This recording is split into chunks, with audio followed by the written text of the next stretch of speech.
they're a hockey team. Alright guys, if you enjoyed this video, make sure to leave a like. I'm just playing, dude. But for real though, what are the Edmonton Oilers? Are they the same type of team that was outed by Chicago in the play-in round last year? Are they worse? Are they better? Are they cup contenders? Are they playoff pretenders? What is this team? I mean, look, when you have Jesus himself and God at his right-hand side on your team, anything is possible. And that's coming from a Flames fan who's seen his team get clapped by these two guys many a time. And because I live in Calgary, I watch all the Flames games, but I also watch all the Oilers games. And you know what? I fancy myself, as weird as it sounds, kind of an Oilers fan in a way, because I like the style of hockey they play. I like Dave Tippett, what he's done, and Ken Holland, especially as the general manager. I feel like he's really changed the culture around from Dunce Shirelli back there. He's really made a difference. And if you ask me, if not for one thing, maybe two things holding them back this year, I really think they could be one of the best teams in Canada.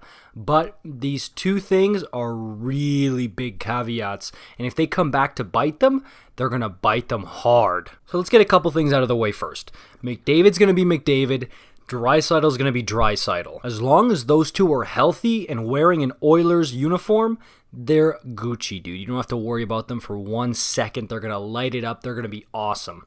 The thing is, they've needed help up front, especially on the wings. And I know James Neal last year was a hot and cold kind of Band-Aid you kind of put on the problem, but he's not a long-term solution. And Zack Kassian kind of goes through ups and downs, but for me, the X-Factors on this team, because like I said, you don't got to worry about the big two. The X-Factors are the guys after them who are going to offer help. They are Kyle Turris, Kyler Yamamoto, and Ryan Nugent Hopkins. Now look, guys like Tyler Ennis, guys like Dominik Kahun, who just signed with the Oilers yesterday. These are guys that can come in and give you secondary scoring. When other teams are playing Connor and Leon extremely hard, these are guys that can step up to the plate and provide offense. Honestly, I really don't think the Oilers are going to have a problem putting the puck in the other team's net this year. I really think McDavid and Draisaitl have enough help this year that offense is not going to be a problem. But here comes one of the two biggest possible problems they're going to face. The defense. Now look, I love the Tyson Barrie signing. I think that is going to be so much help. But essentially, you're looking at a guy like Barrie to take on a lot of the big, hard minutes that Klefbom usually plays. And not having Klefbom is going to be the biggest hole on the Oilers roster, and that is such a big blow. And honestly, the only way they're going to be able to get through it is if guys like Darnell Nurse step up to the plate. Guys like Ethan Bear step up to the plate. This is what the Oilers need in order to stay afloat and go far.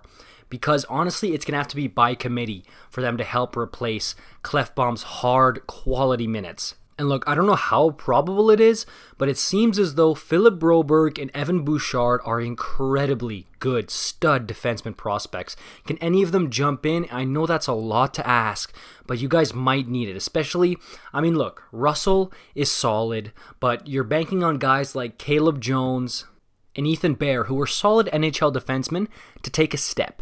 And you're asking Darnell Nurse to take a big step from like pretty good NHL defenseman to every night reliable, one of your best players on the ice, especially at the defensive position. If you ask me, I think they have just enough quality guys that they can do it by committee and they'll be able to carry the load defensively.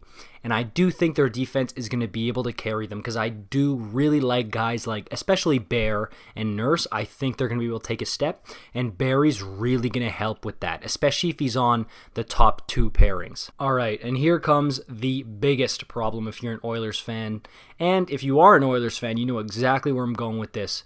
It's Mike Swiss Cheese and Mikko Koskinen. Look, I hate to be brutal Oilers fans, and you know what? I want these guys to prove me wrong, because I do really like Mike Smith. I'm not a fan of Kassian's contract, but I think if he was a backup in this league, he would be a great backup. But these two guys together, I do not think it's a good tandem to be going to the season with. I really don't think they're strong enough. I mean, Mike Smith, dude, like, he can come into his own for short periods of time. He can really play like a quality, sometimes even elite NHL goaltender for short spurts, but he's not the guy to be even a 1B, man. A 1B is asking too much of Mike Smith. He needs to be a backup goaltender. That's what he's good for. And the same thing for Mikko Koskinen.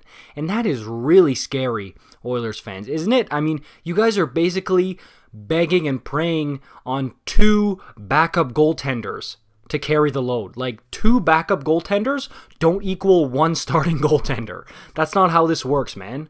Like, look, if it weren't for this tandem in net, I'm legit serious. I'd be looking at the Oilers not quite as Stanley Cup contenders, but in the second tier of like really good guaranteed playoff teams. I'm dead serious, but I really do think that that tandem in net is going to hold them back. Like, I hearken it back to in the 2014-15 season when the Flames had Jonas Hiller and Kari Ramo as their two goaltenders.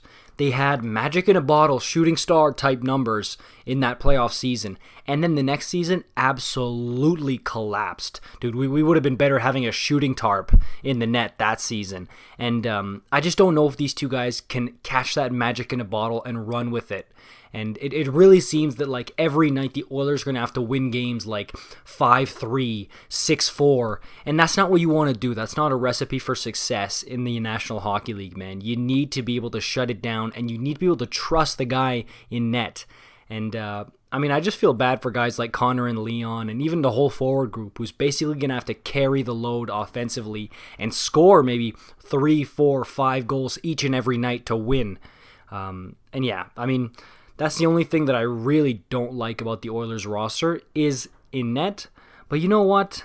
I'm wondering if maybe somehow they can catch some kind of magic in a bottle and run with it. Alright guys, that'll do it for my Edmonton Oilers preview. Oilers fans, let me know, what do you guys think is going to happen this upcoming season?